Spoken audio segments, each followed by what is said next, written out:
Islamophobia versus മുസ്ലിമോഫോബിയ part 4. ഇന്ന് ലോകമെമ്പാടും കാണപ്പെടുന്ന ഇസ്ലാമിനോടുള്ള ഭയം, ഇസ്ലാമോഫോബിയ എന്ന പ്രതിഭാസം അകാരണമാണോ, അതായത് ഫോബിയ ആണോ, അതെയോ കരണീയമായ ഒരു ഭയം തന്നെയാണോ എന്നായിരുന്നു കഴിഞ്ഞ ഈ വീഡിയോയുടെ 3 എപ്പിസോഡിൽ പാർട്ട് 1, 2 and 3 നമ്മൾ ചർച്ച ചെയ്തു. അപ്പോൾ നമ്മൾ കണ്ടത് ഇസ്ലാമോഫോബിയ എന്ന വാക്ക് തന്നെ ഒരു മിസ്നോമർ ആണ്, അതായത് ആ വാക്ക് തന്നെ ഒരു തെറ്റായ വാക്ക് എന്നായിരുന്നു. ഇക്കാര്യം അംഗീകരിക്കുന്നവർ ആ വാക്കിന് പകരമായി നിർദ്ദേശിക്കുന്ന വാക്കാണ് മുസ്ലിമോഫോബിയ അഥവാ ഇസ്ലാം മത വിശ്വാസികളുടെ നേർക്കുള്ള അകാരണമായ ഭയം. മുസ്ലിമോഫോബിയ എന്നൊരു ഫോബിയ നിലനിൽപ്പുണ്ടെന്നും അത് മനുഷ്യത്വ വിരുദ്ധമാണെന്നൊക്കെ പറയുന്നവർ മുന്നോട്ട് വയ്ക്കുന്ന വാദങ്ങൾ എന്താണെന്ന് നോക്കാം. ഉദാഹരണത്തിന്, പേപ്പെട്ടി കടിച്ച് പേ പിടിച്ച് മനുഷ്യർ മരിക്കുന്നത് കാണുകയോ അതിന്റെ ഭീകരതയെപ്പറ്റി പറഞ്ഞു കേൾക്കുകയോ ചെയ്ത ഒരാൾ ഏതെങ്കിലും ഒരു പട്ടിക്കുഞ്ഞിനെ കാണുമ്പോഴേ പേടിച്ചോടി പുരക്കകത്ത് കയറുന്നത് ഒരു തരം ഫോബിയ തന്നെയാണ്. അകാരണമായ പട്ടി ഭയം സൈനോഫോബിയ തന്നെയാണ്. അതുപോലെ തന്നെ പണ്ടെവിടെയോ ഇസ്ലാമിക തീവ്രവാദികൾ ബോംബിട്ടെന്നോ വെടിവെച്ചെന്നോ പറഞ്ഞ് ഏതൊരു മുസ്ലിമിനെ കാണുമ്പോഴും ഭയം തോന്നുന്നതും അതനുസരിച്ച് പ്രവർത്തിക്കുന്നതും ആണ് മുസ്ലിമോഫോബിയ. ഇതാണ് അക്കൂട്ടർ പറയുന്ന വാദം. മുസ്ലിമോഫോബിയയിൽ നിന്ന് ഉടലെടുക്കുന്ന പ്രവർത്തനങ്ങൾ ഇന്ന് പാശ്ചാത്യ ലോകത്ത് വളരെ സാധാരണമാണ്. പ്രത്യേകിച്ച് ഏഷ്യക്കാരായ എല്ലാവരും, മുസ്ലിമുകളും അമുസ്ലിമുകളുമായ എല്ലാവരും ഒരുപോലെ നേരിടുന്ന ഒന്നാണിത്. തികച്ചും മാനവിക വിരുദ്ധം തന്നെയാണ്, അതിന് തർക്കമില്ല. പക്ഷേ അമുസ്ലിമുകളുടെ ഈ മനസ്ഥിതിയെ, പ്രത്യേകിച്ച് വെള്ളക്കാരുടെ ഈ മനസ്ഥിതിയെ ഇസ്ലാമോഫോബിയ എന്നല്ല മുസ്ലിമോഫോബിയ എന്നാണ് വിളിക്കേണ്ടതെന്നാണ് അവർ പറയുന്നത്. എന്തായാലും പേരിനകത്തെ കാര്യമൊന്നും വലിയ പ്രശ്നമില്ല. എന്തായാലും ഇന്ന് മുസ്ലിമോഫോബിയ ലോകവ്യാപകമായി സർവസാധാരണമാണ്. മുസ്ലിമുകളെ ഇങ്ങനെ ഭയപ്പെടാൻ എന്തെങ്കിലും കാരണമുണ്ടായിരിക്കണമല്ലോ. ഒരു ഉദാഹരണത്തിന് പറഞ്ഞാൽ, ഈയിടെ പല രാജ്യങ്ങളും ബാൻ ചെയ്ത, നിരോധിച്ച ഒരു നായവർഗമാണ് അമേരിക്കൻ എക്സൽ ബുള്ളി. ഈ എക്സൽ ബുള്ളി നായ പലരെയും കടിച്ചു കൊന്നിട്ടുണ്ട്. ആ നായയെ ആരെങ്കിലും ആക്രമിച്ചിട്ടോ അല്ലെങ്കിൽ പോലീസ് നായ്ക്കളെ പോലെ ആജ്ഞ ലഭിച്ചിട്ടോ അല്ല അവ ആരെയും കടിച്ചു കൊല്ലുന്നത്.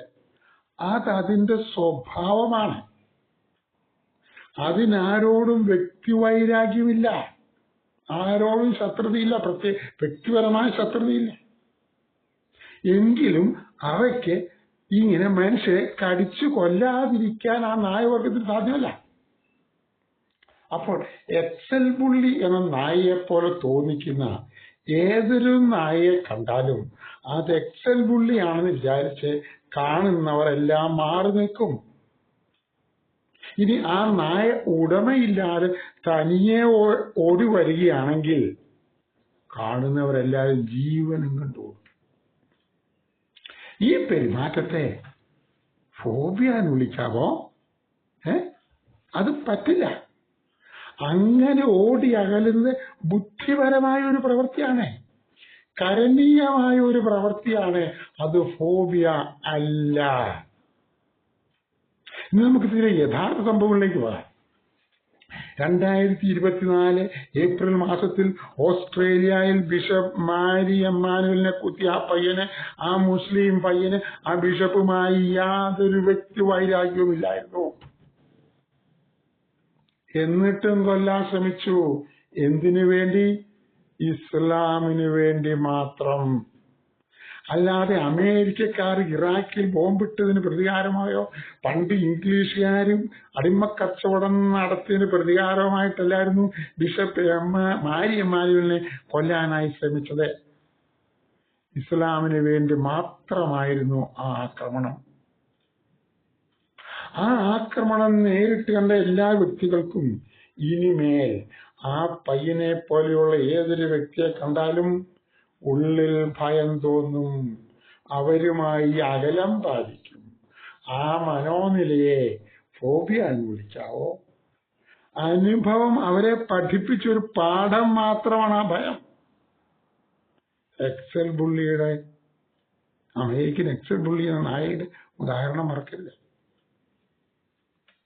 2023 ഒക്ടോബർ മാസത്തിൽ ഇംഗ്ലണ്ടിൽ ടെറൻസ് കാർണി എന്ന 70-കാരനെ രാവിലെ നടക്കാനിറങ്ങിയ ആ വൃദ്ധനെ അല്ലാഹു അക്ബർ എന്ന് വിളിച്ചുകൊണ്ട് കുത്തിക്കൊലപ്പെടുത്തിയ അഹമ്മദ് ആലിദ് എന്ന മൊറോക്കോക്കാരൻ മുസൽമാൻ ടെറൻസ് കാർണി ആ ദിവസത്തിനു മുമ്പ് ഒരിക്കലും കണ്ടിട്ട് പോലുമില്ലായിരുന്നു. ഒരു വ്യക്തി വൈരാഗ്യമില്ലായിരുന്നു. എന്നിട്ടും കുത്തിക്കൊലപ്പെടുത്തി. എന്തിനു വേണ്ടി? ഇസ്ലാമിന് വേണ്ടി മാത്രം. വെള്ളക്കാർ നടത്തിയ അധിനിവേശങ്ങൾക്ക് പ്രതികാരമായിട്ടല്ലായിരുന്നു വെറുതെ വഴിയെ നടന്നുപോയി 70-കാരനെ കുത്തിക്കൊലപ്പെടുത്തിയ. ഇസ്ലാമിന് വേണ്ടി മാത്രമായിരുന്നു ആ കൊലപാതകം. ഇനി എപ്പോഴെങ്കിലും ഒരു മൊറോക്കോക്കാരനെ കാണിയോ അല്ലാഹു അക്ബർ എന്ന അട്ടഹാസം കേൾക്കുകയോ ചെയ്യുമ്പോൾ ടെറൻസ് കാർണിയുടെ മക്കളും കൊച്ചുമക്കളും അടക്കം സകല ബന്ധുക്കളും ഞെട്ടിയാൽ ഓടി അകന്നാൽ അവരെ കുറ്റം പറയാമോ? അവർക്ക് മുസ്ലിമോ ഫോബിയാണെന്ന് പറഞ്ഞവരെ താറടിച്ച് കാണിക്കാമോ? അവർക്കുള്ളത് അനുഭവം പഠിപ്പിച്ച ഭയം മാത്രമാണ്. മനുഷ്യന് ദൈവം അല്ലെങ്കിൽ പ്രകൃതി തന്നിരിക്കുന്ന ഭയം എന്ന ജന്മവാസന മാത്രമാണ് അവർ പ്രകടിപ്പിക്കുന്നത്. ആ ജന്മവാസന മനുഷ്യരാശിയുടെ നിലനിൽപ്പിന് ആവശ്യമാണ്. പിന്നെ ചൂടുവെള്ളത്തിൽ വീണ പൂച്ച പച്ചവെള്ളം കെട്ടാനും അറയ്ക്കും എന്ന കാര്യം മറക്കരുത്. ടെറൻസ് കാർണിയെ കൊലപ്പെടുത്തിയ ആ മൊറോക്കോക്കാരൻ മുസൽമാനെ 45 വർഷത്തെ തടവ് ശിക്ഷ വിധിച്ചുകൊണ്ട് 2024 മെയ് 17 കോടതി നടത്തിയ പരാമർശം കൂടി കേൾക്കുക. കോടതി ഇങ്ങനെ പറയുന്നു. യു എന്ന് പറഞ്ഞ അഹമ്മദാലിനെ കോടതി അയാളെ അഭിസംബോധന ചെയ്യുന്നത് പറഞ്ഞാണ്, you hoped to frighten the British people and undermine the freedoms they enjoy. കോടതിയുടെ അഭിപ്രായത്തിൽ പേടിക്കുന്ന ടെറൻസ് കാർണിയുടെ മക്കളും കുടുംബക്കാരും മാത്രമല്ല, ബ്രിട്ടീഷ് ജനത മൊത്തം ഭയക്കുമെന്നാണ്. കാരണം മൊത്തം ജനതയെ ഭയപ്പെടുത്താനാണ് ഇങ്ങനെയുള്ള കൊലപാതകങ്ങൾ അവർ ചെയ്യുന്നത്. ഇങ്ങനെ ഉണ്ടാകുന്ന ഭയം ഫോബിയയാണോ? ഇനിയും പറയാൻ ചരിത്രം.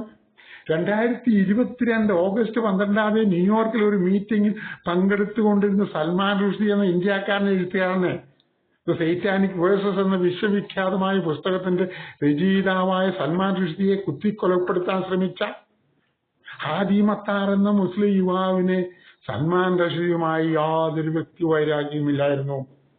എന്നിട്ടും കുത്തിക്കൊലപ്പെടുത്താൻ ശ്രമിച്ചു. എന്തിനു വേണ്ടി? ഇസ്ലാമിന് വേണ്ടി മാത്രം. എക്സൽ ബുള്ളി എന്ന നായവർക്കത്തിന്റെ കാര്യം മറക്കരുതേ. സൽമാൻ റുഷ്ദിക്ക് സെക്യൂരിറ്റി ഉണ്ടായിരുന്നു. ഇത് കണ്ണു മാത്രമേ പോയുള്ളൂ, ജീവൻ പോയില്ല. അതുപോലെ തന്നെ ബിഷപ്പ് മാരി എമ്മാനുവലിന് ഒരു കണ്ണു മാത്രമേ പോയുള്ളൂ, ജീവൻ പോയില്ല. ഇനിയും പറയാൻ ചരിത്രം. 2024 മെയ് 14 ഇംഗ്ലണ്ടിൽ 2 ഭീകരവാദികളെ അറസ്റ്റ് ചെയ്ത് കോടതിയിൽ ഹാജരാക്കിയതിന്റെ വാർത്ത നൽകിക്കൊണ്ട് BBC ഇങ്ങനെ പറയുന്നു. ഞാൻ വായിക്കാം. The court had Walid Saudi and Amar Hussain had intended to target the Jewish community in the northwest of England and members of both law enforcement and military. Israel Hamas യുദ്ധത്തിന്റെ പേരിലായിരുന്നെങ്കിൽ യഹൂദന്മാരെ മാത്രമല്ലേ ലക്ഷ്യമിക്കുണ്ടായിരുന്നുള്ളൂ. പക്ഷേ ഈ രണ്ട് മുസ്ലിം യുവാക്കൾ പോലീസിനെയും പട്ടാളത്തെയും കൂടി കൊല്ലാൻ ഉദ്ദേശിച്ചിരുന്നു. Members of both law enforcement and military എന്നാണ് കോടതിയിൽ പറഞ്ഞത്. ആ വാർത്ത തുടരുന്നു. ഒന്നും രണ്ടും പേരെ കൊല്ലാനല്ല അവർ ഉദ്ദേശിച്ചത് എന്നാണ് പറയുന്നത്. കേൾക്കുക, ഇനി കേൾക്കുക. പറയാം. The hearing, കോടതിയിലെ ഹിയറിംഗിന്റെ കാര്യം തന്നെ. The hearing was told. The pair were accused of plotting an attack designed to cause multiple fatalities using automatic weapons. Automatic ആയുധങ്ങൾ ഉപയോഗിച്ച് ആയിരക്കണക്കിന് ജനങ്ങളെ കൊല്ലാനാണ് ഉദ്ദേശിച്ചിരുന്നത്. എന്തിനു വേണ്ടിയാണ് കൊല്ലുന്നത്? അതും പറഞ്ഞിട്ടുണ്ട് കോടതിയിൽ. നീ കേട്ടോളൂ കോടതിയിലെ രേഖകൾ.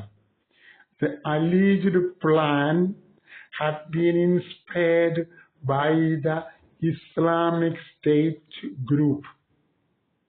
ഇസ്ലാമിക് സ്റ്റേറ്റ് ഗ്രൂപ്പ് എന്ന് പറഞ്ഞാൽ ഐസിസ്. ഐസിസ് ചെയ്യുന്നതെല്ലാം ഇസ്ലാമിന്റെ മഹത്വത്തിനായും അള്ളാഹുവിന്റെ സ്തുതിക്കായുമാണ്. ഇപ്പോൾ എല്ലാം വ്യക്തമാണല്ലോ ആ ചെറുപ്പക്കാർ ചെയ്തതിന്റെ ഉത്തരവാദിത്വം.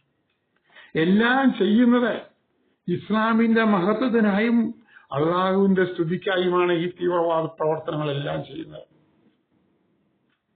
ഇങ്ങനെയുള്ള സംഭവങ്ങൾ ജനങ്ങളുടെ ഇടയിൽ മുസ്ലിമോ ഫോബിയ വളർത്താൻ സഹായകരമാകുമെന്ന് ബ്രിട്ടീഷ് പോലീസ് തന്നെ പറയുന്നു. കേൾക്കുക, ഞാൻ വായിക്കാം. In a statement, Assistant Chief Constable പേര് പറഞ്ഞില്ല said the details of the case would be understandably distressing and likely to have a significant impact on the communities within the Greater Manchester and beyond. വീണ്ടും തുടരുന്നു. Everyone should feel safe in our region regardless of their religion or race. Everyone should feel safe എന്നാണ് പറയുന്നത് അല്ലേ? ഇനി പറ, ആരാണ് Islamophobia അല്ലെങ്കിൽ മുസ്ലിമോഫോബിയ ഉണ്ടാക്കിയത്? ആരെങ്കിലും എഴുതിയ നോവലിൽ നിന്നുണ്ടായതാണോ ഇത്? ഇനി പോട്ടെ, ഇങ്ങനെയുള്ള രണ്ടോ മൂന്നോ, എല്ലാവരും പറഞ്ഞു ഇതൊക്കെ ഒറ്റപ്പെട്ട രണ്ടോ മൂന്നോ സംഭവങ്ങളുടെ വെളിച്ചത്തിലാണ് മുസ്ലിമോഫോബിയ ഉണ്ടായതെങ്കിൽ അത് വളരെ മോശം. പക്ഷെ ചരിത്രം നോക്കി കഴിയുമ്പോൾ അങ്ങനെ ഒറ്റപ്പെട്ട സംഭവങ്ങൾ അല്ല നമ്മൾ കാണുന്നത്. ചരിത്രം എന്ന് പറഞ്ഞാൽ 7-ാം നൂറ്റാണ്ടിലോ 12-ാം നൂറ്റാണ്ടിലോ ചരിത്രത്തിന്റെ കാര്യമല്ല ഞാൻ ഉദ്ദേശിക്കുന്നത്. ഇന്ന് ജീവിച്ചിരിക്കുന്ന മനുഷ്യർ, ഞാനും നിങ്ങളും സാക്ഷികളായ സംഭവങ്ങളുടെ പട്ടിക നമുക്കൊന്ന് നോക്കാം. ആ പട്ടിക വളരെ നീണ്ടതാണ്. അതുകൊണ്ട് അടുത്ത എപ്പിസോഡിൽ പാർട്ട് 5 നമുക്ക് ആ പട്ടിക ഒന്ന് നോക്കുകയും അതിനെ ഒന്ന് വിശകലനം ചെയ്യുക. Thank you.